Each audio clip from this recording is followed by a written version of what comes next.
एक software update और 15 घंटे माइक्रोसॉफ्ट की सर्विस ठप। दुनिया भर में 1400 flight cancel. Bank stock market पर भी असर। ब्रिटेन में टीवी चैनल का प्रसारण रुका। सेना ने जम्मू में 500 स्पेशल पैरा कमांडो किए तैनात। यहां 50 से 55 पाकिस्तानी आतंकियों के होने की आशंका। भारत में टेरर नेटवर्क एक्टिव करना इनका मकसद। आज रांची जाएंगे केंद्रीय गृह मंत्री अमित शाह। पार्टी नेताओं के साथ करेंगे बैठक। कार्य समिति के सदस्यों को प्रदेश के नेता करेंगे संबोधित। इलेक्टोरल बॉन्ड पर सुप्रीम कोर्ट में 22 जुलाई को सुनवाई। याचिकाकर्ता की मांग, कोर्ट की निगरानी में एसआईटी जांच हो, पार्टियों से पैसे वसूले जाएं।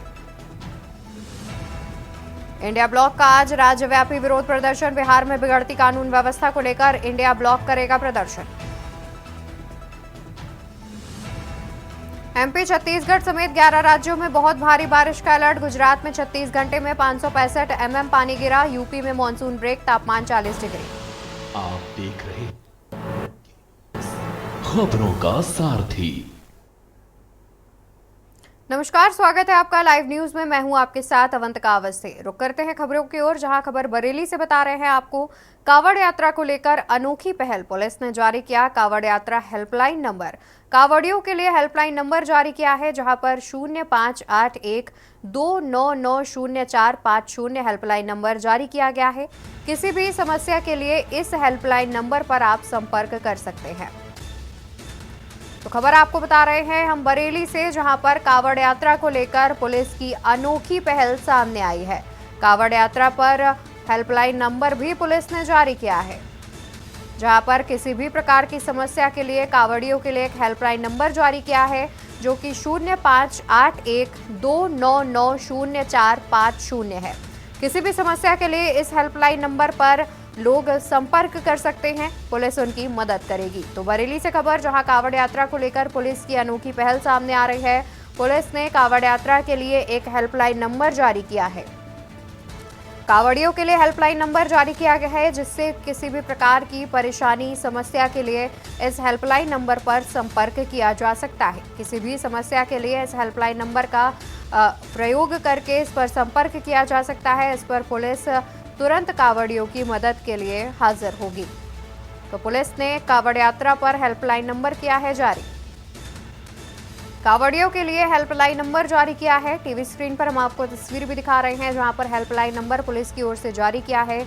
ये पोस्टर है जिस पर बरेली पुलिस ने हेल्पलाइन नंबर जारी किया है। हेल्पलाइन नंबर भी स्क्रीन पर हम आपको लगातार दिखा रहे हैं। बरेली से खबर, कावड़ यात्रा को लेकर पुलिस की अनोखी पहल। पुलिस ने जारी किया कावड़ यात्रा का हेल्पलाइन नंबर। तो वहीं आपको बता दें कि कावड़ियों के लिए 058129900450 ये नंबर जारी किया गया है। किसी भी समस्या के लिए हेल्पलाइन नंबर पर संपर्क करेंगे। किसी भी समस्या पर हेल्पलाइन नंबर पर संपर्क कर सकते हैं कावड़िए। तो कावड़ यात्रा को लेकर के अनोखी पहल देखने को मिल रही है, जहां पर बरेली पुलिस ने हेल्पलाइन नंबर जारी किया है। कावड़ यात्रा पर हेल्पलाइन नंबर जारी किया है। कावड़ियों के लिए हेल्पलाइन नंबर जारी किया गया है। तो वहीं आपको बता रहे हैं कि किसी भी समस्या के लिए हेल्पलाइन नंबर पर संपर्क किया जा सकता है। खबर बरेली से, जहां कावड़ यात्रा को लेकर अनोखी पहल आई सामने। पुलिस ने जारी किया कावड़ यात्रा हेल्पलाइन नंबर। कावड़ियों के लिए हेल्पलाइन नंबर किया गया जारी। किसी भी समस्या के लिए हेल्पलाइन नंबर पर संपर्क कर सकते हैं। खबर बरेली से, कावड़ यात्रा को लेकर अनोखी पहल आई सामने। बरेली पुलिस ने हेल्पलाइन नंबर किया जारी। पुलिस ने जारी किया कावड़ यात्रा हेल्पलाइन नंबर। कावड़ियों के लिए हेल्पलाइन नंबर किया जारी। किसी भी समस्या के लिए हेल्पलाइन नंबर किया जारी। खबर बरेली से बता रहे हैं, कावड़ यात्रा को लेकर अनोखी पहल। पुलिस ने जारी किया कावड़ यात्रा का हेल्पलाइन नंबर।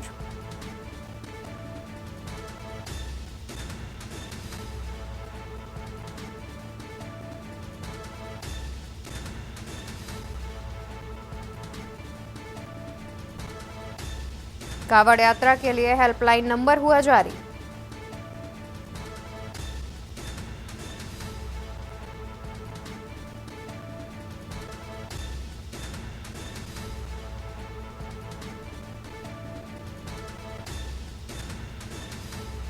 तो खबर बरेली से, जहां पर पुलिस ने कावड़ यात्रा के लिए हेल्पलाइन नंबर जारी किया है, जहां पर किसी भी समस्या के लिए इस हेल्पलाइन नंबर पर संपर्क कर सकते हैं। तो वहीं गुरदासपुर के सरहदी कस्बा दीनानगर क्षेत्र के मकोड़ा पत्तन रावी दरिया पर बना अस्थायी पुल बारिश के कारण उठा दिया गया, जिसके चलते रावी दरिया के पार बसे 7 गांवों के लोगों का संपर्क देश से टूट गया है। सातों गांव के लोगों का आना जाना बंद हो गया है और लोगों को सामान लाने और ले जाने में भी काफी मुश्किलों का सामना करना पड़ रहा है। लोगों का एक जगह से दूसरी जगह जाने का एकमात्र सहारा किश्ती है। अब लोग किश्ती के जरिए सफर कर रहे हैं। लोगों का कहना है कि आजादी के 76 साल बीत जाने के बाद भी रवि दरिया के पार बसे 7 गांव के लोगों को पक्का पुल नसीब नहीं हुआ है।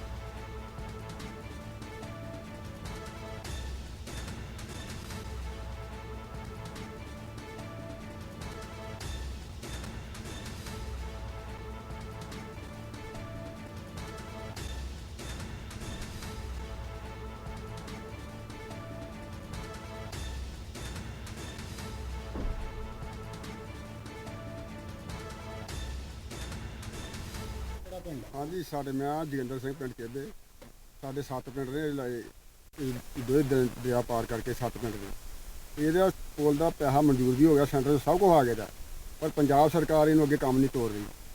बहुत बार जा रहे हैं, DC से जा रहे हैं, SDO में मिले, बड़ी बार मिले, पर कोई इन्हें कहना अज हो जाता कल हो जाता, बस लारे बुला रही है, कोई काम नहीं।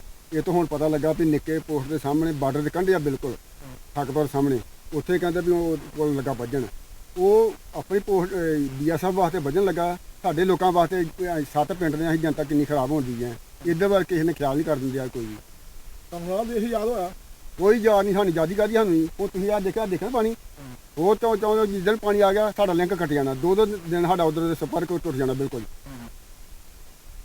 साधन है जी मुश्किल सब मुश्किल पानी आ गया भी नहीं पैनी हाल माड़ा है। फिर हर बारी आते कदे पुल बन जाना पुल बन जाना, तो पुल का कोई हिसाब किताब नहीं लगता। सरकार बड़िया आईया बड़िया गई, अभी बर्फ का मुड़ा जिहा बना के दे छड़ते एक, जो 3 महीने बाद घुल जाती है तो बाद नाल ही हम बस। ਕਿਹੜਾ ਪਿੰਡ ਤੁਹਾਡਾ ਤੋਂ मेरा पिंड पप्पू चक, ਤੇ ਕਿਦਾਂ इत्थे साडी जमीन है जी। ਅੱਛਾ हाँ जी।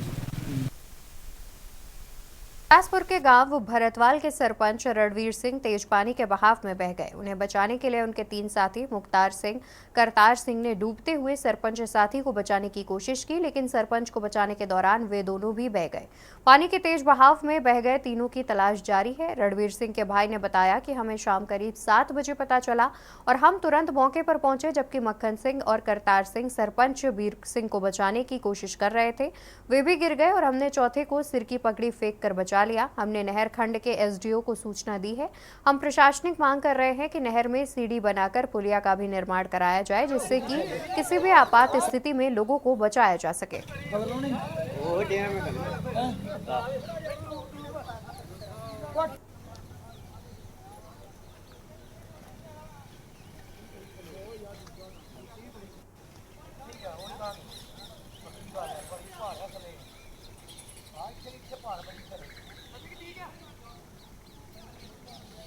भाई थोड़ा सा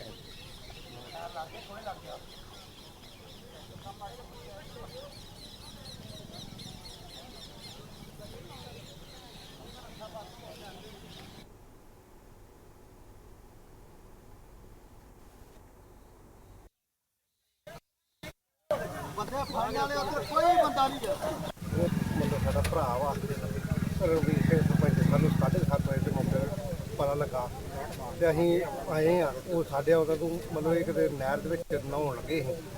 ਨਹਾਉਂਦਾ ਮਤਲਬ ਇੱਕ ਆਪ ਦੂਜਾ ਜਿਹੜਾ ਬਚਾਉਣ ਲੱਗਾ ਇਹ ਰੋੜੇ ਪੈ ਗਿਆ, ਦੂਜੇ ਨੇ ਛਾਲ ਮਾਰੀ। ਮੱਖਣ ਸਿੰਘ ਨੇ ਉਹ ਵੀ ਰੋੜੇ ਪੈ ਗਿਆ, ਤੀਜਾ ਕਰਤਾਰ ਸਿੰਘ ਨੇ ਛਾਲ ਮਾਰੀ, ਉਹ ਵੀ ਵਿੱਚ ਰੁੜ ਗਿਆ। ਚੌਥੇ ਦੇ ਵਿੱਚ ਛਾਲ ਮਾਰੀ, ਮੁੜ ਕੇ ਉਹਨਾਂ ਨੂੰ ਮਤਲਬ ਬਚਾਇਆ ਗਿਆ ਜੇ ਪੱਗ ਸੁੱਟ ਗਈ। ਤੇ ਸਾਡੀ ਪ੍ਰਸ਼ਾਸਨ ਦੇ ਨਾਲ ਵੀ ਗੱਲ ਹੋ ਗਈ ਅੰਮ੍ਰਿਤਸਰ SDO ਸਾਹਿਬ ਨੂੰ ਰਿਕੁਐਸਟ ਕੀਤੀ। ਰਿਕੁਐਸਟ ਕਰਨ ਦੇ ਬਾਵਜੂਦ ਉਹਨਾਂ ਨੇ ਪਾਣੀ ਦਾ ਵਹਾਅ ਥੋੜ੍ਹਾ ਜਿਹਾ ਘਟਾ ਦਿੱਤਾ ਗਿਆ ਜੇ। ਹੁਣ ਸਾਰੇ ਅਸੀਂ ਇਲਾਕਾ ਨਿਵਾਸੀ ਪਿੰਡ ਭਾਰਤਵਾਲ ਦੇ ਸਾਰੇ ਅਸੀਂ ਮਤਲਬ ਦੇਖਭਾਲ ਕਰ ਰਹੇ, ਪ੍ਰਸ਼ਾਸਨ ਵੀ ਸਾਡੇ ਨਾਲ ਆਇਆ ਹੋਇਆ। खबर कासगंज से है, जहां आगामी महीने में श्रावण कावड़ यात्रा को लेकर जिलाधिकारी मेधा रूपम और पुलिस अधीक्षक अपर्णा रजत कौशिक कासगंज ने लहरा गंगा घाट पर उप जिला मजिस्ट्रेट क्षेत्राधिकारी नगर कासगंज के साथ निरीक्षण किया। इस दौरान श्रावण माह में पड़ने वाले सोमवार और शिवरात्रि और अन्य दिनों पर आने वाली श्रद्धालुओं की संख्या का पहले से ही आकलन करने, घाटों से पहले वाहन पार्किंग व्यवस्था, घाटों पर गंगा में जल स्तर के अनुसार बैरिकेडिंग किए जाने, महिला और बालिकाओं के लिए चेंजिंग रूम, खोया पाया केंद्र, मोबाइल शौचालय, आवश्यक प्रकाश व्यवस्था और मेला परिक्षेत्र में संपूर्ण सुरक्षा व्यवस्था पूर्व से ही सुनिश्चित किए जाने के लिए अधीनस्थों को निर्देशित किया। तो वहीं जिलाधिकारी व पुलिस अधीक्षक ने रोड किनारे खड़े बिजली के पोल पर पॉलिथीन बाइंडिंग, रोड किनारे लगे ट्रांसफार्मर की बैरिकेडिंग, रोड किनारे साफ सफाई, सीसीटीवी कैमरों और आदि को भी चेक किया।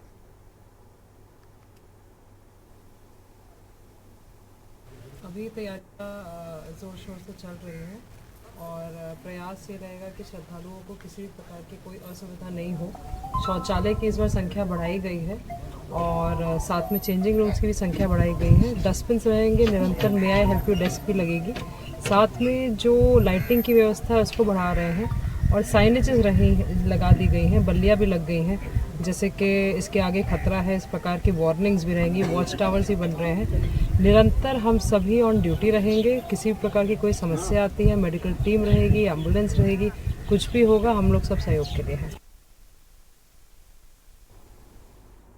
खबर इटावा से है, जहां जिलाधिकारी अवनीश राय और एसएसपी संजय कुमार ने हजारी महादेव मंदिर का निरीक्षण किया। बता दें कि सरसई नावर स्थित हजारी महादेव में वैसे तो पूरे साल श्रद्धालु दर्शन करने आते हैं, लेकिन सावन महीने में इसकी महत्ता और बढ़ जाती है। सावन महीने में दूर दूर से श्रद्धालु अपने आराध्य महादेव का अभिषेक करने आते हैं। वरिष्ठ अधिकारियों ने जलाभिषेक को शांतिपूर्ण ढंग से संपन्न कराने और सुरक्षा व्यवस्था को ध्यान में रखते हुए पुलिस और प्रशासन द्वारा की गई विभिन्न व्यवस्थाओं का जायजा लिया।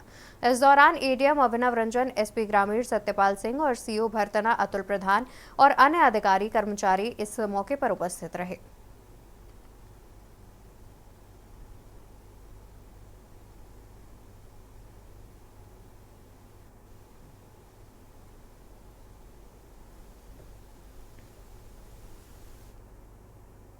खबर एटा से है, जहां जिलाधिकारी प्रेम रंजन सिंह ने बड़ी कार्रवाई करते हुए संचारी रोग नियंत्रण अभियान में लापरवाही बरतने पर कई अधिकारियों पर गाज गिराई।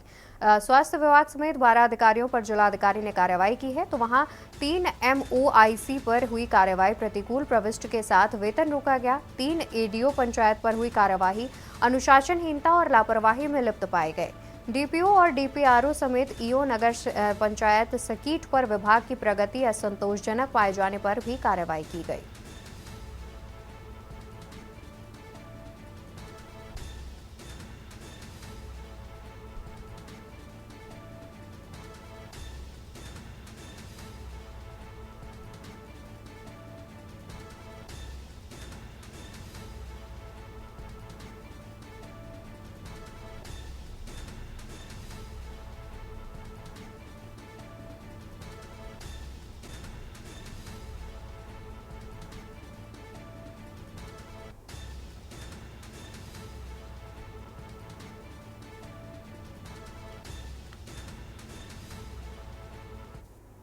खबर बलिया से, जहां बलिया शासन के निर्देश पर जिला कारागार में निरुद्ध कैदियों के 50 कैदियों को शुक्रवार को मऊ जेल में शिफ्ट किया गया। तो वहीं शेष कैदियों को अन्य जेलों में शासन के निर्देश पर भेजा जाएगा। बता दें कि वर्तमान में जिला कारागार में करीब 535 कैदी निरुद्ध हैं, जिनमें से पहले राउंड में 50 कैदियों को कड़ी सुरक्षा के बीच मऊ जेल में शिफ्ट करने के लिए भेजा गया। ये कार्यवाही शासन के निर्देश में की जा रही है। इस बात पर प्रभारी जेल अधीक्षक राजेंद्र सिंह ने बताया कि वर्तमान में जिला कारागार में करीब 535 कैदी हैं, जिनमें से 50 कैदियों को शासन के निर्देश पर मऊ जेल में शुक्रवार को शिफ्ट किया गया। बाकी कैदियों को जहां का आदेश होगा वहां शिफ्ट किया जाएगा।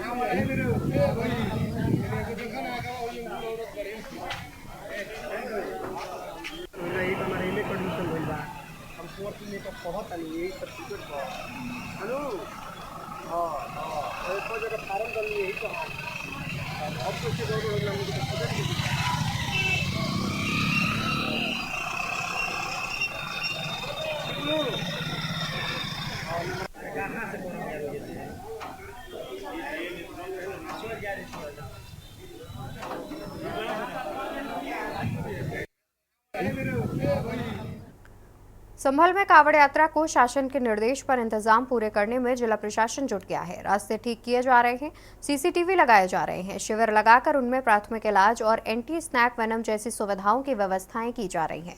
सावन महीने में प्रत्येक सप्ताह राजघाट गंगा तट पर चौपाल लगेगी। डीएम ने राजघाट में गंगा चौपाल कर रास्ते, लाइट, साफ सफाई आदि व्यवस्थाओं का जायजा लिया है, तो वहीं परिसर में सफाई को लेकर नाराजगी जताई। गंगा आरती में डीएम शामिल हुए। कावड़ यात्रा पर शासन के निर्देश के अनुसार उन्होंने सभी व्यवस्थाएं पूरी कराने का दावा किया है।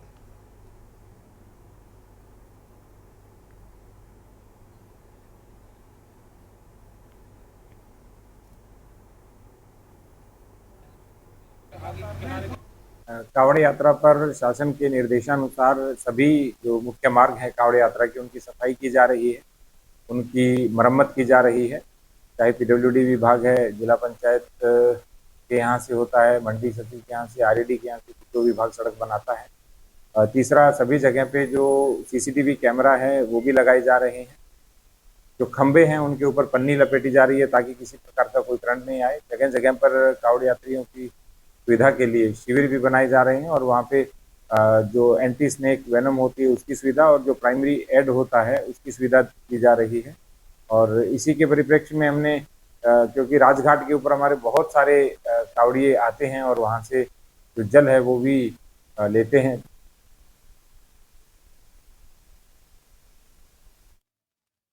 गेलौला क्षेत्र में एक पखवाड़ा पूर्व हुए कथित पेशाब कांड मामले में ब्राह्मण युवकों पर दर्ज मुकदमे के विरोध में ब्राह्मण समाज सड़कों पर उतर आया, जिसके बाद परशुराम सेना प्रकोष्ठ तले ब्राह्मण नेताओं ने कलेक्ट्रेट में प्रदर्शन किया।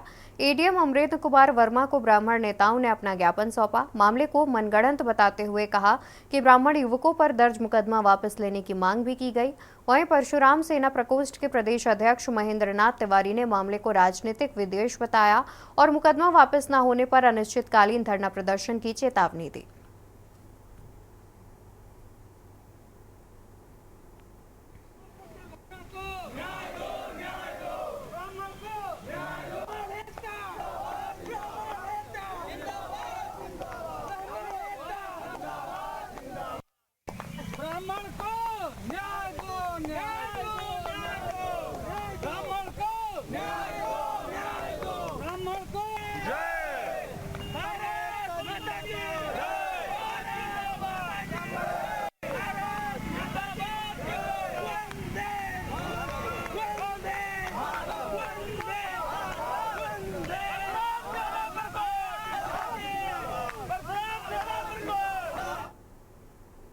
खबर प्रयागराज से है, जहां मेजा थाना अंतर्गत ग्राम सभा घूघा में जमीनी विवाद को लेकर हुई मारपीट में एक की मौत।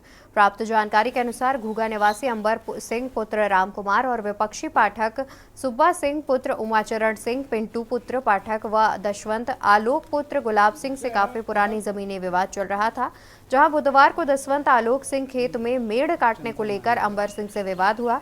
जब अंबर सिंह रोकने के लिए गए तो विपक्षी पाठक सुब्बा सिंह, पिंटू, दशवंत आलोक सिंह ने अंबर सिंह को अकेले पाकर जानलेवा हमला कर दिया, जिसके बाद इलाज के दौरान अंबर सिंह की मौत हो गई। सूचना पर परिजन पहुंचे, किसी तरह से बीच बचाव कर अस्पताल ले गए, जहां बृहस्पतिवार को अंबर सिंह की मौत हो गई। सूचना पर मेजा थाना प्रभारी राजेश उपाध्याय फोर्स के साथ मौके पर पहुंचे और गांव में मोर्चा संभाला। मृतक के घर पर आकर खेतीबाड़ी करने वाले मृतक के तीनों बेटों और पत्नी का रो रो कर बुरा हाल था।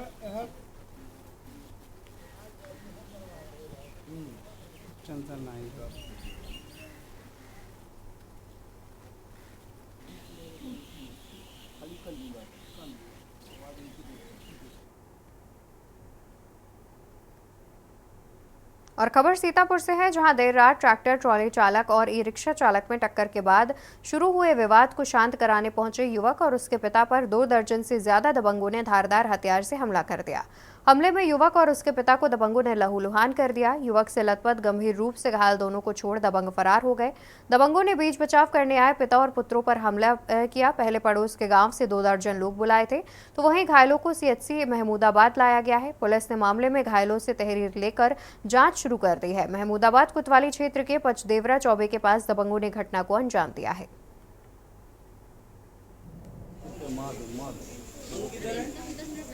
ड्राइवर को कंटिन्यू फोन करो, देखो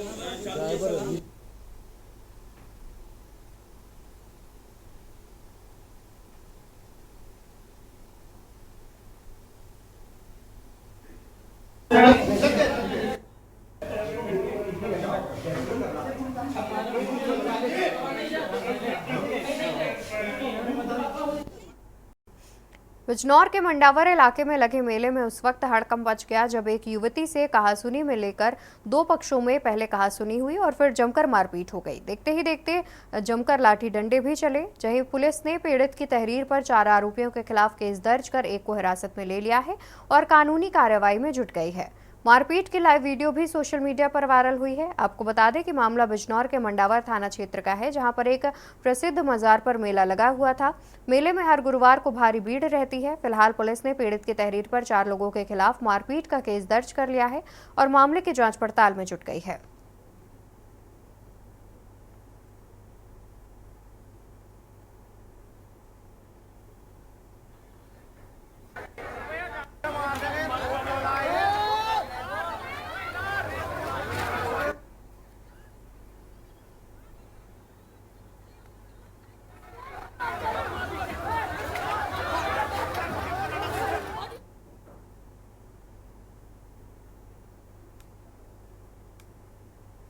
खबर सीतापुर से है, जहां स्मार्टविज नाम की एक कंपनी ने स्थानीय निवासियों को 15,000, 16,000 या इससे कम ज्यादा पैसे लेकर कंपनी से जोड़ा। कंपनी ने वादा किया कि वो सभी को कंप्यूटर कोर्स कराएंगे। इसके अलावा कंपनी ने यह भी कहा कि यदि कोई व्यक्ति कंपनी में अन्य लोगों को जोड़ता है तो उसे उसका भी फायदा मिलेगा। कंपनी के टारगेट को पूरा करने पर सैलरी देने की बात भी कही गई थी। कुछ दिनों के बाद पैसा जमा करने वाले लोगों को शक हुआ कि उनके साथ फ्रॉड हो रहा है। कंपनी के एजेंट रामू यादव को नबीनगर में बुलाकर अभिभावकों ने रोका और बातचीत की। विरोध के बाद रामू यादव ने नबीनगर से वसूले गए पैसे वापस कर दिए। ये घटना सवाल खड़ा करती है कि लोग ऐसा कंपनियों के झांसे में क्यों फंस जाते हैं और अपना पैसा क्यों लगाते हैं। इसके अलावा प्रशासन कब ऐसी कंपनियों के खिलाफ सख्त कार्रवाई करेगा।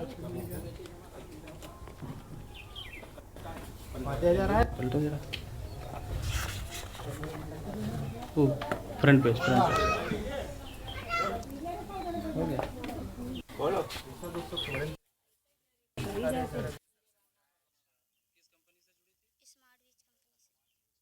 पैसे दिए थे? 16,000। तो जो पैसे दिए थे किस चीज़ के लिए दिए थे, क्या बताया गया था आपको? बताया गया था ये कि साथ साथ में इनकम करने की जरिया दी जाएगी।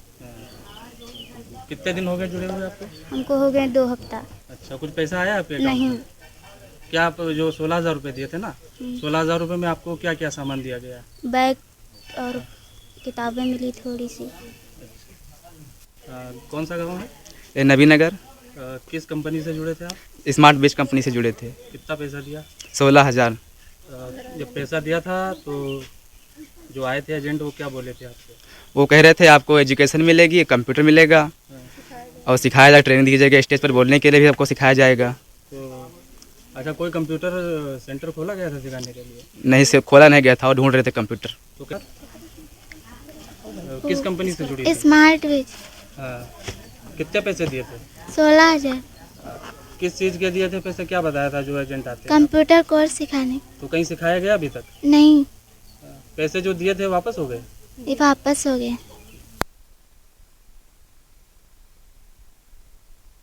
देश में जबलपुर जिले के किसानों की मांग है कि केंद्रीय बजट में खाद की बढ़ती कीमत कम करने के उपाय करने चाहिए। उनके मुताबिक खाद की ऊंची कीमत से मुनाफा ना के बराबर हो रहा है। देखिए हमारी खास पेशकश। मध्य प्रदेश में जबलपुर जिले के किसानों की मांग है कि केंद्रीय बजट में खाद की बढ़ती कीमत कम करने के उपाय करने चाहिए। उनके मुताबिक खाद की ऊंची कीमत से मुनाफा ना के बराबर हो रहा है। कि खाद में जो महंगाई हो गई, ठीक ना, आप कभी 300-400 की डीएपी आज 1700, 1600, 1800 मिल रही है और यूरिया के भी वही भाव है। और दवाइयाँ अगर हम लेने जाते हैं, कीटनाशक दवाइयाँ, तो वो इतनी महंगी हैं कि हम लोगों के बजट से बाहर है। अब हम लोग इतना परेशान रहते हैं कि अगर 5 एकड़ में, 10 एकड़ में, 2 एकड़ में जो भी किसान खेती करता है तो हम लोगों का वो पूरा नहीं हो पाता। तो हमारा मानना ये है कि इन सब बंदिशों को, जो खाद की महंगाई है, बीजों की महंगाई है, इनको थोड़ा कंट्रोल करें। कुछ किसानों की शिकायत है कि ऊंची कीमत की वजह से वे सस्ते खाद खरीदने पर मजबूर हैं, जिनकी क्वालिटी खराब होती है। महंगाई बहुत ज़्यादा हो गई है, फर्टिलाइजर्स बहुत महंगे हो गए हैं और आप अगर सोचो कि फर्टिलाइज़र डालना है तो सोचना पड़ जाता है, उसके बाद फर्टिलाइज़र भी हमें नकली मिल जाते हैं। तो इस पे कोई ट्रांसपेरेंसी नहीं रह गई है आपको एक कानून बनना चाहिए कि भाई प्रॉपर ट्रांसपेरेंसी के साथ कंपनीज़ को अलाउड होना चाहिए। ये नहीं कि सारी कोई भी कंपनी खोल रही है, किसी भी प्रकार के फर्टिलाइजर मिल रहे हैं, हो सकता है खेत के खेत बैठ जाए हमारे। किसान चाहते हैं कि सरकार उन्हें बिजली, पानी और खेती के लिए जरूरी इनपुट पर सब्सिडी दे। वे पीएम किसान सम्मान निधि जैसी योजनाओं की रकम बढ़ाने की भी मांग कर रहे हैं। किसान सम्मान निधि मिल रही है, ऐसा लगता है कि उसकी बढ़ोतरी की आज आवश्यकता है, और निश्चित रूप से हम आश्वस्त हैं कि भारत सरकार इस पर पूरी गंभीरता के साथ विचार करेगा और इसको निश्चित रूप से एक सम्मानजनक स्थिति में लेकर जाएगा और बढ़ाएगा। तो सरकार से मैं कहना चाहता हूं कि जो बजट है किसानों के अनुकूल, किसानों के लिए सस्ती खाद, सस्ती बिजली, सस्ते पानी मिलना चाहिए, यही मेरा आग्रह है। जो उपकरण हम लोग को उपलब्ध कराने, लाइट है, जैसे बिजली है, वो जो बीज खाद है, इसमें सब्सिडी और साथ में क्या सही टाइम पे उपलब्ध कराएं, अच्छी क्वालिटी की जो बीज उपलब्ध कराएं। और खाद है, खाद के लिए एक एक बोरी के लिए परेशान हो रहे हैं, खाद नहीं मिल पा रही, ना मंडियों में मिल पा रही है, ना सोसाइटियों में तो कभी खाद नहीं मिल पाती है। तो सरकार से हम यही उम्मीद कर रहे हैं कि जो अभी नया बजट आ रहा है, इसमें खाद बीज हमको उपलब्ध कराया जाए और अच्छी क्वालिटी कराया जाए।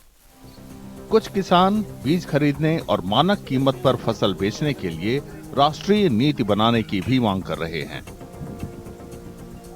देश की कृषि और देश के किसान के लिए एक राष्ट्रीय कृषि नीति बननी चाहिए, जिसमें ये हो कि किसान के लिए उसकी उपज विक्रय किस तरीके से होगी, किस रेट पर होगी, उसे खाद कैसे मिलेगी, उसे पानी कैसे उपलब्ध होगा, कैसे बिजली मिलेगी और किस दाम पर, ये सारी चीज़ें जो हम कुल मिलाकर यदि कहें तो ये किसानी का इनपुट है। आदान सामग्री किस दर पर मिलेगी जिससे कि उसकी लागत निर्धारित होगी। खेती के एक्सपर्टों की सलाह है कि सरकारी नीतियों का ध्यान सीमांत किसानों पर ज्यादा होना चाहिए। ऐसे किसानों पर महंगे खाद और इनपुट का ज्यादा असर पड़ता है। मार्जिनल फार्मर हैं, सबसे बड़ी दिक्कत उनको जाती है। बड़े फार्मर्स तो अपने जुगाड़ से या पैसे के बल पे फर्टिलाइजर, दवाइयों का प्रबंध कर लेते हैं, पर जो मार्जिनल फार्मर है 2 एकड़, 3 एकड़, 5 एकड़ तक के, उनको काफ़ी दिक्कत आती है ना। दूसरा, केंद्र सरकार की योजनाएं बहुत अच्छी हैं, पर उनका बेनिफिट जो है मार्जिनल फार्मर तक नहीं पहुंच रहा है। केंद्रीय वित्त मंत्री निर्मला सीतारामन लगातार 7वीं बार बजट पेश करने जा रही हैं। जबलपुर के किसानों को उम्मीद है कि एनडीए सरकार के बजट में उनकी परेशानियां दूर करने के उपाय जरूर होंगे।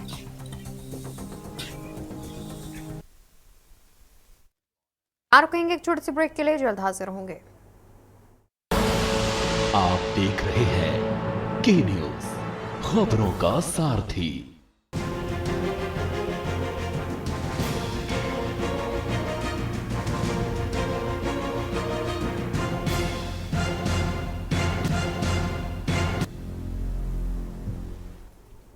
ब्रेक के बाद आप सभी का स्वागत है। मैं हूं आपके साथ गरिमा वाजपेयी। बात करते हैं कि आखिर इस बार के बजट से आम जनता को क्या आस है। दरअसल 23 जुलाई को मोदी कैबिनेट 3.0 का पहला आम बजट पेश होने वाला है और केंद्रीय वित्त मंत्री निर्मला सीतारमण बजट पेश करने वाली हैं। इसको लेकर हर सेक्टर को काफी ज्यादा उम्मीदें हैं और आम जनता से लेकर उद्योगपतियों की निगाहें इस बजट पर टिकी हुई हैं। आम जनता सरकार से इनकम टैक्स में राहत चाहती है, तो वहीं कुछ विशेषज्ञ तो ये भी उम्मीद जता रहे हैं कि केंद्र सरकार 8वां वेतन आयोग लागू कर सकती है और इससे सीधे तौर पर 1 करोड़ केंद्रीय कर्मचारियों को इसका फायदा होगा। बता दें कि केंद्र सरकार हर साल प्रत्येक 10 साल पर केंद्रीय कर्मचारियों के वेतन और अलाउंस की समीक्षा करती है, जिसके बाद वेतन आयोग गठित की जाती है। 8वां वेतन आयोग 1 जनवरी 2026 को लागू किया जा सकता है और जिसकी घोषणा यूनियन बजट में की जा सकती है। 7वां वेतन आयोग का पूर्व प्रधानमंत्री मनमोहन सिंह की सरकार में गठित किया गया था। तो देखिए, आम बजट जो है वो आने वाला है और इस आम बजट पर सभी की निगाहें लगातार बनी हुई हैं। अब ग्राफिक्स के माध्यम से आपको इस बजट की कुछ खास बातें भी आपको हम बता देते हैं। तो देखिए, मिडिल क्लास के लिए बजट में संभावित पीएम किसान सम्मान निधि बढ़ाई जा सकती है। ये उम्मीदें जो है वो लोगों को अभी नजर आ रही हैं कि इस बजट में खास हो सकता है। कृषि वृद्धि दर को लेकर अगर हम बात करें तो तेज करने के उपायों की घोषणा भी कृषि वृद्धि दर में हो सकती है। मिडिल क्लास के लिए बजट में संभावित चीजें हैं और ग्रामीण इलाकों में पीएम आवास योजना को लेकर भी ऐलान हो सकता है। तो ये बड़ी बातें जो उम्मीदें हैं इस बार के बजट से वो आपको हम बता रहे हैं। मनरेगा के कार्य दिवस बढ़ाने की भी संभावना जो है वो नजर आती है और कृषि से जुड़े कामों को भी शामिल करने को लेकर ऐलान किए जा सकते हैं। महिलाओं, युवाओं, किसानों और गरीबों पर भी फोकस हो सकता है। इसके साथ ही खपत बढ़ाने पर जोर दिया जा सकता है। उपभोक्ताओं के हाथों में अधिक पैसा आने की उम्मीद है। हाउसिंग लोन लेने पर भी आपको बता दें कि देखिए नई रियायत संभव है। पूंजीगत खर्च पर सरकार का ध्यान बना रहेगा। इंफ्रास्ट्रक्चर पर खर्च बढ़ाया जा सकता है और इसके साथ ही आपको बता दें कि एमएसएमई पर विशेष ध्यान भी दिया जा सकता है। तो ओपीएस को लेकर स्थिति स्पष्ट हो सकती है और ईवी यानी कि इलेक्ट्रिक व्हीकल को लेकर भी नए इंसेंटिव का ऐलान हो सकता है और उपभोक्ताओं के हाथों में अधिक पैसा आने की उम्मीद अब इस बार के बजट में लोगों ने लगा कर रखी है। तो ये बड़ी खबर आपको हम बता रहे हैं, जहां हाउसिंग लोन पर भी नई रियायत संभव है और हाउसिंग लोन पर आपको बता दें कि नई रियायत संभव।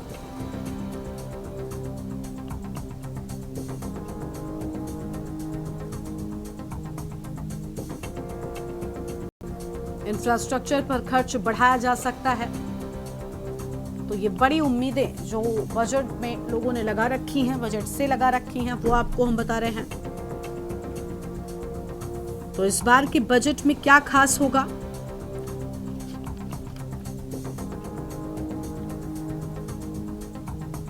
कई सारी चीजें हैं जो निकलकर सामने आ रही हैं। देखिए, ग्रीन एनर्जी को बढ़ावा दिया जा सकता है।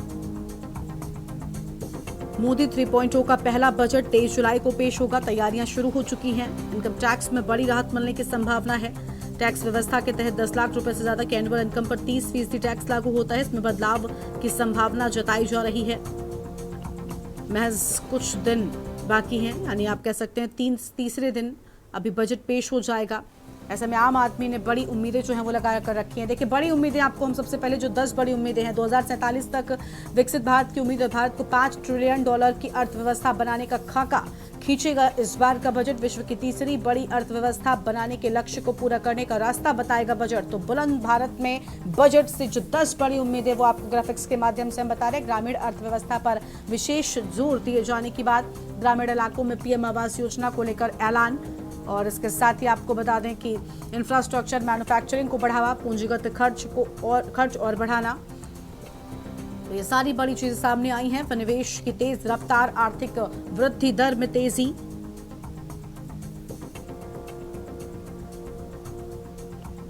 बजट घाटे में कमी, रक्षा आधुनिकीकरण और स्वदेशीकरण पर जोर दिए जाने की बात और कृषि क्षेत्र के लिए नई योजनाएं, किसान सम्मान निधि में वृद्धि,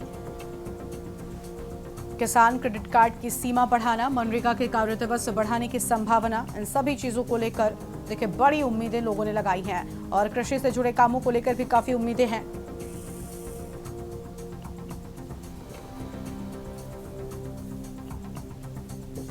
उपभोक्ताओं के हाथों में अधिक पैसा आने की उम्मीद। हाउसिंग लोन पर भी नई रियायत संभव है।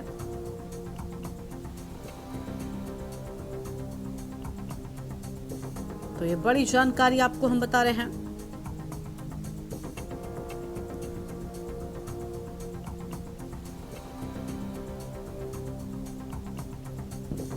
दूरगामी नीतियां, बड़े आर्थिक और सामाजिक फैसले, बुनियादी ढांचे, विनिर्माण और श्रम में सुधार जारी।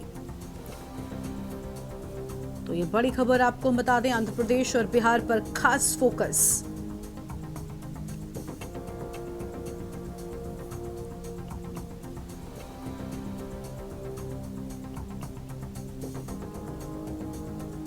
बुजुर्गों को रेलवे यात्रा में छूट की बहाली। देखिए, ये बड़े उपहार हैं जो बुजुर्गों को भी मिल सकते हैं। ओपीएस पर स्पष्टता, एनपीएस में तय पेंशन, आयुष्मान भारत में 5 लाख तक इलाज। बहुत सी उम्मीदें इस बार के बजट से आम जनता ने लगा कर रखी है, लेकिन इन उम्मीदों को किस हद तक पूरा किया जाता है ये देखना बहुत अहम होगा। 23 जुलाई को आम बजट पेश करेंगी वित्त मंत्री निर्मला सीतारमण। ग्रीन इंडिया के तहत साफ हवा और साफ ईंधन को लेकर भी उम्मीदें जो बजट से हैं वो लोगों ने लगा कर रखी हैं।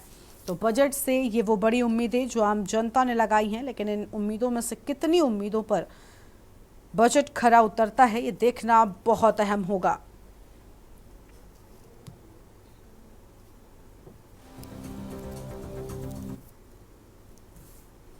ये बड़ी जानकारी आपको हम बता रहे हैं।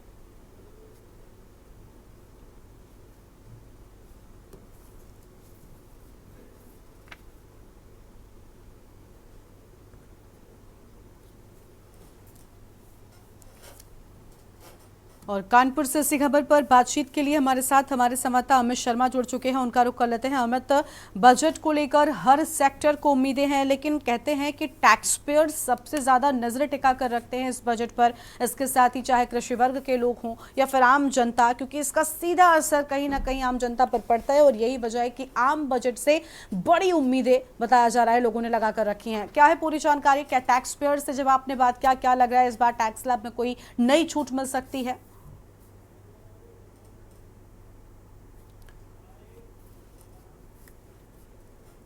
अमित,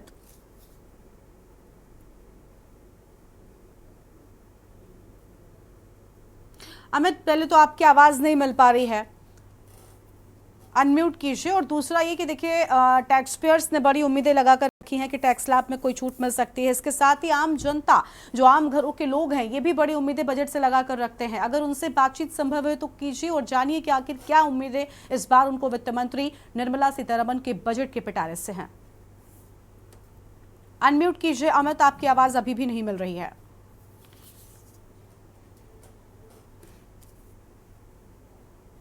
देखिए, अमित की आवाज नहीं मिल पा रही है, उसको ठीक कराते हैं। लेकिन बड़ी खबर आपको हम ये बता रहे हैं कि 23 जुलाई को आम बजट पेश होगा और निर्मला सीतारमण इस बजट को पेश करेंगे, और जिसको लेकर आम जनता ने, आम लोगों ने बड़ी उम्मीदें पाल रखी हैं। लेकिन इस बार बजट के पिटारे से क्या कुछ खजाना निकलता है और आम जनता के पास जाता है, देखना बहुत अहम होगा।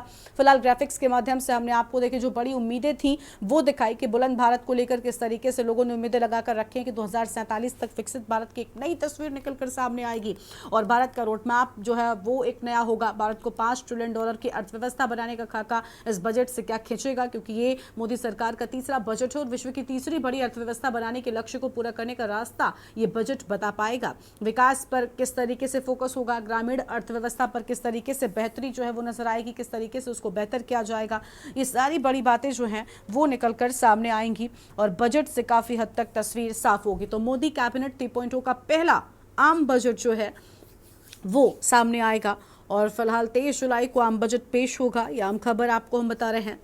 और आम बजट पेश होने के बाद काफ़ी हद तक तस्वीर जो है वो पूरी तरीके से साफ हो जाएगी। निर्मला सीतारमण 23 जुलाई को इस बजट को पेश करेंगी और जनता को इस बार के बजट से आस है। तो जनता को इस बार के बजट से खास उम्मीदें, बजट को लेकर हर सेक्टर को उम्मीदें लगी हुई हैं। तो मोदी कैबिनेट का पहला आम बजट 23 जुलाई को आम बजट पेश होगा।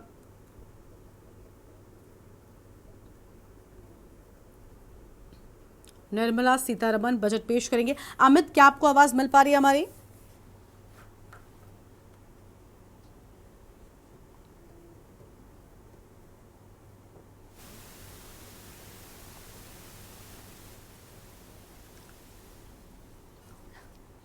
तो देखिए, अमित की आवाज़ नहीं मिल पा रही है, लेकिन बड़ी बात यह कि 23 जुलाई को जब आम बजट पेश होगा तब क्या कुछ निकलकर सामने आएगा, किन चीज़ों में राहत आम जनता को मिलती है तो वहीं कहां पर निराशा हाथ लगती है, देखना बहुत अहम होगा। और ख़ासतौर पर टैक्स पेयर्स ने बड़ी उम्मीदें पाल कर रखी हैं और इसके साथ ही बुलंद भारत की अगर हम बात करें तो 47 तक विकसित भारत का रोड मैप को लेकर बताया जा रहा है। बड़ी उम्मीदें लोगों ने लगाई है। भारत को $5 ट्रिलियन की अर्थव्यवस्था बनाने का खाका खींचेगा बजट और विश्व की तीसरी बड़ी अर्थव्यवस्था बनाने के लक्ष्य को पूरा करने का रास्ता बताएगा बजट।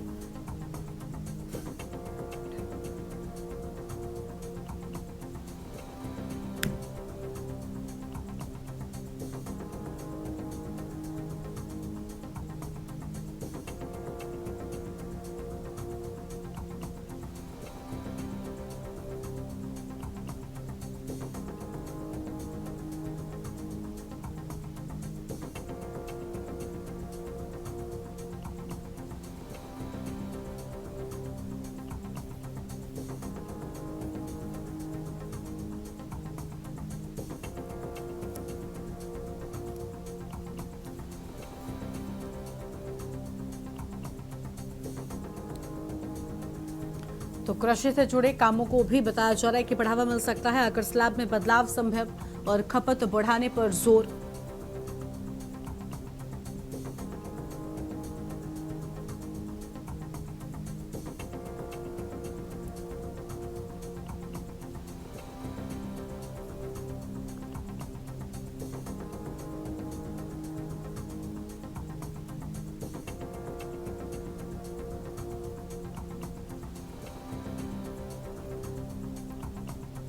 और दूरगामी नीतियां, बड़े आर्थिक और सामाजिक फैसले भी लिए जाएंगे।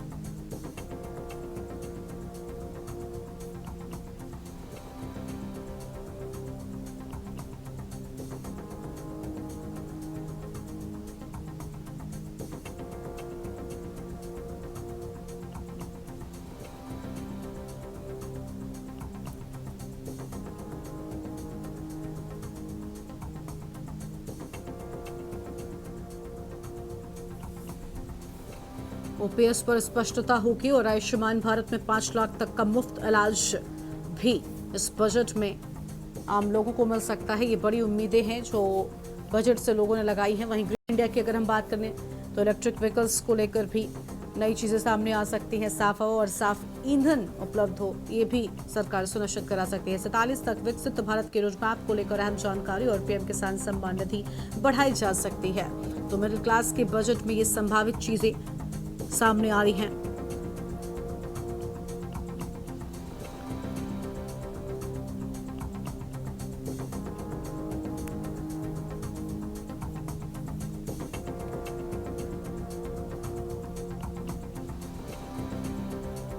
मिडिल क्लास के लिए बजट में संभावित चीजें, मनरेगा के कार्य दिवस बढ़ाने की संभावना।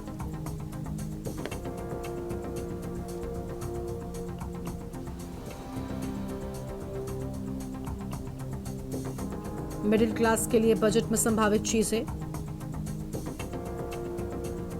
महिलाओं, युवाओं, किसानों और गरीबों पर फोकस हो सकता है।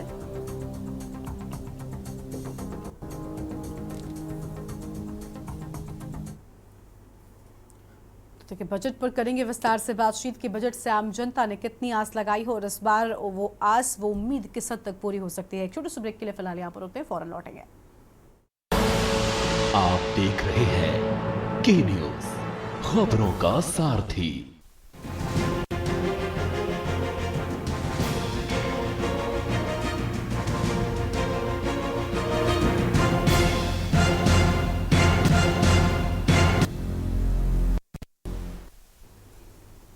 ब्रेक के बाद आप सभी का स्वागत है। तो बजट से आम जनता को क्या आस है, ये जानने के लिए हमारे संवाददाता भी आज लोगों से बातचीत करने के लिए पहुंचे हैं। और सबसे बड़ी बात कि आम लोगों ने इस बजट से क्या उम्मीदें लगाई हैं, वो खुद उनसे बातचीत कर हम जानते हैं। अमित हमारे साथ में, हमारे संवाददाता कानपुर से जुड़े हुए हैं। अमित, कहाँ पर आप मौजूद हैं और जानिए कि इस बार आम जनता ने क्या उम्मीदें लगाई हैं इस बजट से। देखिए, इस बजट से आम जनता को काफी उम्मीदें रहती है कि सरकार उनके साथ कुछ अच्छा एक बजट पेश करेगी। ऐसे में हम एक घर में मौजूद है जहां हमारे साथ उस घर की गृहिणी है, जिनसे हम बात करेंगे किस तरीके का बजट वो चाहती हैं, सरकार उन्हें किस तरीके का बजट पेश करे। क्योंकि जब ये 2024 का चुनाव हुआ है, उसके बाद ये पहला बजट वित्त मंत्री द्वारा पेश किया जाएगा 23 तारीख को। और ऐसे में अब लोगों की क्या उम्मीद है, ये भी हम जानने का काम करेंगे। जी, हमारे साथ गृहिणी है बात करने के लिए। मैम, क्या बजट आने वाला है, क्या लगता है बजट आएगा और कैसी उम्मीदें हैं आपकी कि सरकार, आपकी कैसी ख्वाहिशें हैं सरकार से आपकी? मेरी ख्वाहिश तो आम गृहिणी के नाते मैं इतना ही कहूंगी कि सरकार से कि आप हम गृहिणियों के बजट को देखते हुए, आम जनता की जो आमदनी है उसको देखते हुए आप बजट की, हम गृहिणियों को उसमें तवज्जो दीजिएगा वित्त मंत्री जी। क्योंकि सबसे बड़ी समस्या हम महिलाओं को आती है घर चलाने में। अब जैसे कि आप देख रहे होंगे इस समय सभी सब्जियों के दाम, आप पता नहीं जाते हैं नहीं जाते, लेकिन हमें इतना पता है कि जब हम गेट के बाहर जब अपना 100 रुपए 500 रुपए का थैला लेके जब निकलते हैं तो लौटते समय मात्र 2 सब्जियां 3 सब्जियां लेकर हम घर लौटते हैं। दाल के भाव, अभी कृषि मंत्री जी कह रहे थे कि कोई दाल ऐसी नहीं है कि जो 100 से नीचे हो, जबकि अरहर की दाल आज की रेट में 256 रुपए किलो है। हस्बैंड जब पेट्रोल भराते हैं तो उसमें देखा जा रहा है कि पहले पेट्रोल था हमारा यहाँ पे 71-72 का था, अब 95, कहीं 96, कहीं 97 की रेट से डल रहा है। हर चीज महंगी है। आप ऐसी कौन सी चीज है कि जो महंगी नहीं है, जिससे महिलाओं को असर नहीं पड़ रहा? सबसे बड़ी समस्या भैया हम लोगों को आ रही है ना। इधर बच्चों की पढ़ाई भी है, पढ़ाई में भी दिन रात प्राइवेट स्कूलों में फीस इतनी बढ़ गई है, सरकार उस पर कोई कंट्रोल नहीं करती है, रोज नए वक्तव्य निकालती तो है, कि हम सरकारी स्कूल को प्राइवेट स्कूल को आदेश दे रहे हैं कि कॉपी किताबों के रेट कम कर दें। आप पूछिए, हम लोगों के 2-2, 3-3 बच्चे हैं, इस छोटी सी कमाई में कमाई नहीं बढ़ाई जा रही है, ना गवर्नमेंट की कमाई बढ़ाई जा रही है, जो गवर्नमेंट सर्वेंट है, और ना प्राइवेट सेक्टर में जो हम लोग हमारे भाई बहन या हम लोग जॉब कर रहे हैं, ना उनकी कोई कमाई बढ़ रही है। क्या लगता है जो बजट आने वाला है इससे कितनी उम्मीदें कि अभी पिछला बजट जो निकल गया है वो तो अब निकल गया, लेकिन जो नया बजट आने वाला है तो उससे क्या उम्मीद है कि वित्त मंत्री जी किस तरीके का बजट पेश करेंगी जिससे आप लोगों को लाभ मिल सके? मैं वित्त मंत्री जी से बस इतना ही कहूंगी कि भैया आपके माध्यम से, आपके चैनल के माध्यम से, कि इतना कर दीजिए कि हम लोगों की, आम लोगों की, भाई आप एक तरफा ना देखिए कि एक तरफ उच्च वर्ग है, एक तरफ नीचे वर्ग है, मध्यम वर्ग, सबसे ज्यादा इसे मध्यम वर्ग हमारा पिसता है। कोई भी बजट आए, कोई भी सरकार की सुविधाएं आती है या कोई भी नीति आती है, उसमें हम लोग पिसते हैं। कहने का मतलब है कि हमारी साग सब्जी, हमारे बच्चों का खर्चा, हमारी दवाइयां, ये इस तरीके से आप करें कि उसमें सबका बेहतर हो जाए। क्योंकि पहले भी बीच में कहा गया था कि दवाइयों के हम परसेंटेज का दाम कम करेंगे, लेकिन अभी दवाइयों के रेट 23% बढ़ा दिए आप लोगों ने। तो ये बहुत बड़ा इफेक्ट हम लोगों के ऊपर डालता है कि आम जनता अगर बीमार भी पड़ती है तो वो अपना सरकारी अस्पतालों में भी, जो हमारी इनकी रिपोर्ट्स वगैरह होती है, जांचें होती है, वो बहुत महंगी हो गई है, दिन पर दिन हर चीज महंगी हो रही है। आप बताइए मैं कहाँ पढ़ाऊँ, कहाँ खर्चा करूँ, कहाँ मैं अपनी रसोई को संभालूं? आप जानते हैं इस समय आलू का भाव क्या चल रहा है भैया? आलू का भाव भैया 35 से 40 रुपए किलो हो गया है। प्याज का भाव कहाँ जा रहा है? हरी मिर्च और अदरक 50 रुपए पाव है। कौन सी चीज को हम यूज करें, कौन सी का नहीं करें? इसलिए वित्त मंत्री जी आपसे हमारा विनम्र निवेदन है आम जनता की तरफ से, आम महिलाओं की तरफ से, कि आप जितना भी हो, हम महिलाओं को और आम आदमी को लेके बजट में कुछ इस तरीके की रूपरेखा रखिए। जीएसटी आपने इतना बढ़ा दिया, हर चीज पे, छोटी सी छोटी चीज पे आपने जीएसटी बढ़ाई है भैया, ये क्या तरीका है? आपने माचिस पे उसको जो 1 रुपए की माचिस आती 2 रुपए कर दिए, उसकी रेट दिन दिन में बढ़ाते जा रहे हैं। रेलवे से जो टिकटें थी भैया, आप अभी आपने यात्रा की हो तो उसमें सीनियर सिटीजन को टिकट मिलती थी, उसे भी खत्म कर दिया इन लोगों ने। तो कहीं ना कहीं आप अभी तक जो है महंगाई से परेशान है और बढ़ती इस महंगाई समस्या बनती नजर आ रही है। जी देखिए, जिस तरीके से जो महिलाएं हैं ये अपने किचन पे बढ़ती महंगाई से परेशान है, क्योंकि लगातार इनका कहना है कि सब्जियों के और दालों के दाम बढ़ते जा रहे हैं, कहीं ना कहीं बच्चों को भी पढ़ाना होता है। बिल्कुल, देखिए एक गृहिणी, एक महिला यही उम्मीद लगाती है कि जो चीज़ें घर के लिए ज़रूरी होती हैं उन चीज़ों की महंगाई ना बढ़े, और क्योंकि सीधे तौर पर जेब पर बड़ा असर पड़ता है, और यही वजह है कि महिलाओं ने भी इस बार के बजट में आम राहत की उम्मीद ज़रूर लगाई है। कुछ खास और लोग भी हमारे साथ में, हमारे संवाददाता जुड़ चुके हैं। भरत सेठी का रुख कर लेते हैं, लखनऊ से हमारे साथ में हैं। भरत, क्या उम्मीदें हैं आम जनता को इस बार के बजट से? टैक्स स्लैब में खास तौर पर जो टैक्स पेयर्स है उन्होंने उम्मीदें, बताया जा रहा है, काफी लगा रखी हैं, क्योंकि ये तीसरा सेशन है मोदी सरकार को। बताया जा रहा है कि इस बार कुछ खास मिल सकता है। फिलहाल आप कहां पर मौजूद हैं और लोगों से बातचीत कीजिए, जानिए क्या उम्मीदें हैं। मैं मौजूद हूँ एक, अगर बात करें बजट की, बजट जब भी पेश होता है तो सबसे जो ज्यादा निगाहें उसको जो लगा के वो मिडिल क्लास की फैमिली होती है। मिडिल क्लास चाहती है कि गवर्नमेंट हमारे लिए कुछ सोचे, हमारे बजट ऐसा बजट बनाए कि जिससे हम लोगों को लाभ हो। अब बजट जब पेश करेंगे, वित्त मंत्री पेश करेंगे, तमाम जो चीजें सोची होंगी, चाहे वो स्वास्थ्य व्यवस्थाओं को देखें, चाहे वो युवाओं की रोजगार को देखें, चाहे वो मेडिकल को प्रॉपर देखें, चाहे वो तमाम चीजों को देखें। लेकिन आम जनता में बजट को जब आता है उससे पहले क्या क्या दिमाग में चलता है, हमारे साथ तमाम जो लोग हैं वो मौजूद है, हमारे साथ युवा है वो भी मौजूद है। हमारे साथ एक शख्स है, सर आप यहाँ पे अपना नाम बताएं सर, क्या नाम है और क्या उम्मीद है जो बजट आ रहा है, जो 23 जुलाई को बजट आएगा, उससे क्या उम्मीद है?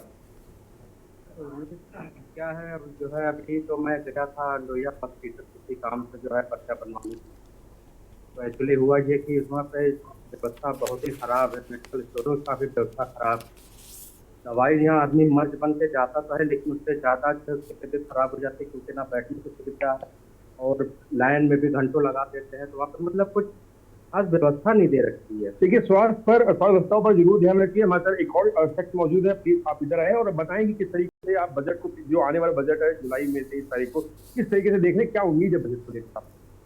बजट में ये है कि जो बजट आता है बड़े लोगों को नहीं आता है, मिडिल क्लास के लिए तो बजट आता नहीं है। मिडिल क्लास जो सबसे ज्यादा है, जो मिडिल क्लास के लोग हैं, या तो सबसे नीचे वाला ठेला लगाते हैं इनके लिए, या तो बिल्कुल हाई प्रोफाइल के लोग होते हैं, लेकिन मिडिल क्लास के लिए कोई बजट नहीं होता है। जो भी आता है खाली नाम हो जाता है, कहाँ मिडिल के लिए दिया गया है, लेकिन मिडिल क्लास के लिए कुछ नहीं होता। महंगाई इतनी महंगी, दालें महंगी, सब्जी महंगी, रिचार्ज महंगा हो गया, बताइए। देखिए, निश्चित तौर पर मेडिसिन की बात करें, चाहे वो बात करें खाने पीने की सामग्री की। हमारे साथ युवा है, आप किस तरीके की उम्मीद लगाएंगे? क्योंकि युवाओं को बहुत उम्मीद होती है रोजगार की, तो क्या आपको क्या लगता है इस बार बजट आप लोगों के हित में आने वाला है? लोग रोजगार है, हम युवा हैं, हम लोगों को सरकारी नौकरी की जरूरत है, और हम लोगों को सरकारी नौकरी नहीं मिलेगी तो हम युवा कुछ नहीं कर पाएंगे अपने भविष्य के बारे में, कि हम लोगों की भविष्य खराब होती जा रही है।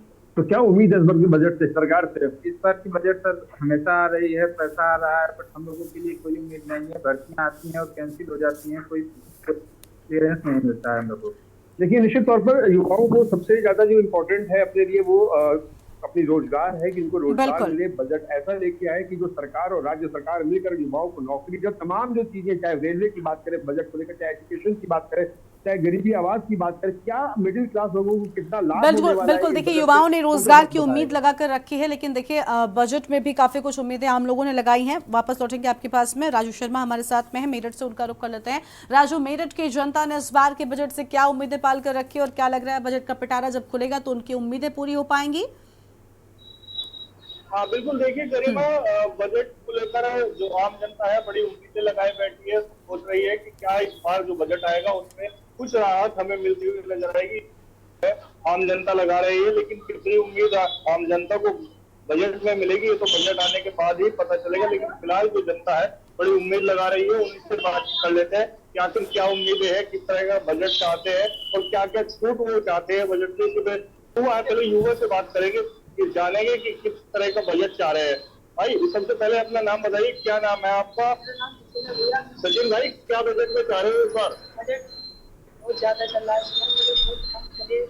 हाँ, मोदी जी से मांग कर रहे हो कि बजट में जो है छूट मिलनी चाहिए आम जनता को?